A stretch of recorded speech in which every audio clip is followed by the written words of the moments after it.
نحمدہ و نصلی علی رسولہ الکریم اما بعد۔ آج کا ہمارا عنوان ہے عمرے کے لیے احرام یا حج کے لیے احرام، تو اس کا عنوان دیں گے احرام۔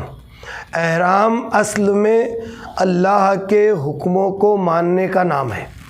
یہ دو کپڑوں کو احرام کہا جاتا ہے، لیکن یہ دو کپڑے حج میں ہم 4 دن 5 دن رہتے ہیں مینا میں، عرفات میں یہ کپڑے نکالتے نہاتے ہیں، چاہے تو چائے گر گئی کھانا گر گیا تو دوسرا بدل لیتے، اور یا تو اسی احرام کو پہن لیتے۔ احرام کو نکال کر رکھنے سے احرام نہیں ٹوٹتا۔ احرام نام ہے جو پیارے نبی صلی اللہ علیہ وسلم نے حکم دیا ہے کہ حقوق الزوجین پورے نہ کریں احرام کی حالت میں، جو نہ مارے، کھٹمل نہ مارے، مچھر نہ مارے، عطر نہ لگائے، وغیرہ وغیرہ۔ اب دیکھیے کتنا پیارا کنسیپٹ پیارے نبی صلی اللہ علیہ وسلم نے اس احرام کے بارے میں دیا ہے۔ وہ یہ ہے کہ میں احرام کی حالت میں اپنی پھنسی نہیں پھوڑ سکتا۔ تو یہ بتائیے کہ میں کسی کے پاؤں پہ پاؤں دے کے پیر کیسے کچل سکتا ہوں، کسی کی توہین کر کے اس کی انسلٹ کیسے کر سکتا ہوں، اس کا دل کیسے دکھا سکتا ہوں، میں اپنے آپ کو تکلیف نہیں دے سکتا۔ یہ ہے کنسیپٹ احرام کا کہ میری ذات سے، میری زبان سے، میرے کسی عمل سے کسی بھی بہن بھائی کو تکلیف نہ ہو۔ یہ ہے احرام کا مطلب۔ یہ دو کپڑے تو سمبول ہے کہ بھئی ہم احرام کی حالت میں ہے، اور ایسے ہی دو کپڑے پہن کے کفن پہن کے قبر میں جانا ہے۔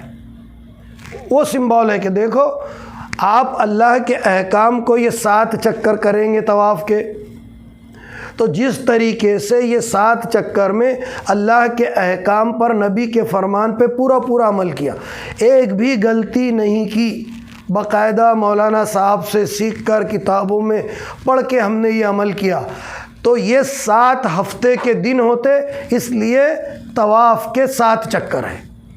7 دن ہی ریپیٹ ہوتے نا سال بھر میں، کہ کوئی اور دن آتے۔ تو یہ ہمارا کنسیپٹ ہو کہ جیسا میں نے اللہ کے احکام پر، نبی کے فرمان پر یہ 7 چکر مکمل کیے، ایسا زندگی بھر میں اللہ کے احکام کو، نبی کے فرمان کو مانوں گا۔ اچھا، مقام ابراہیم کو اللہ نے قیامت تک کے لیے کیوں محفوظ کیا؟ اس لیے محفوظ کیا کہ آپ نے ایک پتھر پہ کھڑے رہ کے خانہ کعبہ کی تعمیر کی۔ آپ کے فرزند حضرت اسماعیل ذبیح اللہ علیہ السلام ساتھ میں تھے۔ اس کیچڑ پر پانی گرنے سے نشان پاؤں کے رہ گئے۔ جبرائیل علیہ السلام کے ذریعے سے حکم دیا کہ اس کو محفوظ کر دو۔ بعد میں آپ صلی اللہ علیہ وسلم کے زمانے میں بھی محفوظ کر دیا گیا، اور آج تو کانچ کا اس کو پروٹیکٹر لگا دیا گیا۔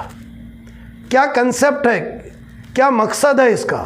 اس کا مقصد یہ ہے کہ جس طریقے سے آج سے تقریباً 4500 سال پہلے ابراہیم علیہ السلام عبادت کے لیے تھکے ہیں، پاؤں پہ ورم آئے تک اللہ کی عبادت کی، اور پوری دنیا میں دعوت دینے کے لیے تھکے ہیں۔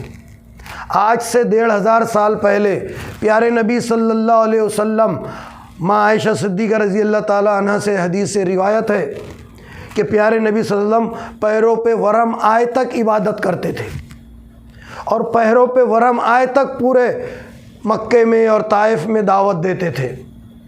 تو اے اللہ ان کے پاؤں کی خاک نصیب کر دے، ہماری دونوں جہاں کامیاب ہو جائے گی۔ اس جذبے سے ہم مقام ابراہیم کو دیکھیں، اس جذبے سے طواف کریں کہ جس طریقے سے 7 چکر میں اللہ کے پورے احکام کو مانا، نبی کے پورے فرمان کو مانا۔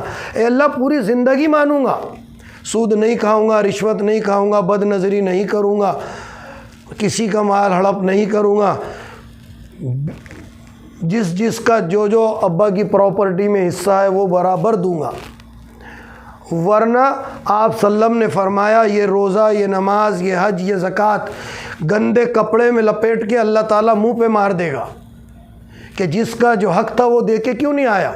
مثال کے طور پہ بہن کا حق ہے ابا کی پراپرٹی میں، مثال کے طور پہ بھائی کا حق ہے ابا کی پراپرٹی میں۔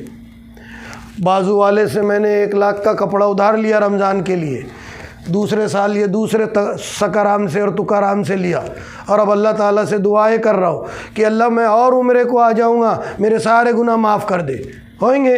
کب بھی نہیں ہونے والے۔ آپ صلی اللہ علیہ وسلم نے فرمایا پہلے جس کا حق ہے اس کو دو، جس سے ادھار لیا اس کا مال اس کو پہنچاؤ، ابا کی پراپرٹی میں جو حصہ بنتا وہ بہن کا اور بھائی کا دو، خود کی پراپرٹی میں جو بیٹا اور بیٹی کا بنتا، یہ نہیں چلے گا کہ تیری ہم نے شادی کر دی اب تیرا کچھ نہیں ہے ہماری پراپرٹی میں۔ آپ صلی اللہ علیہ وسلم نے فرمایا کہ بالکل دینا پڑے گا، ورنہ یہ ساری عبادتیں تمہارے منہ پر اللہ تعالیٰ گندے کپڑے میں لپیٹ کے مار دے گا، مطلب کوئی اجر اس کا وہاں ملنا نہیں ہے۔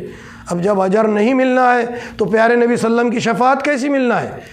پیارے نبی کی شفاعت تو جب ملے گی جب ہم پیارے نبی کے حکموں پہ عمل کریں گے، صرف طواف نہیں کریں گے، صرف صفا مروہ کی صحیح نہیں کریں گے، صرف مینا نہیں جائیں گے، صرف عرفات نہیں جائیں گے، صرف پتھر مارنے نہیں جائیں گے، سارے اعمال روزے کے، نماز کے، حج کے، زکوٰۃ کے، وہ پورے پیارے نبی کے حکموں پر، آپ کی سنتوں پر، آپ کے طریقوں پر چاہیے۔ وآخر الدعوانا الحمد للہ رب العالمین۔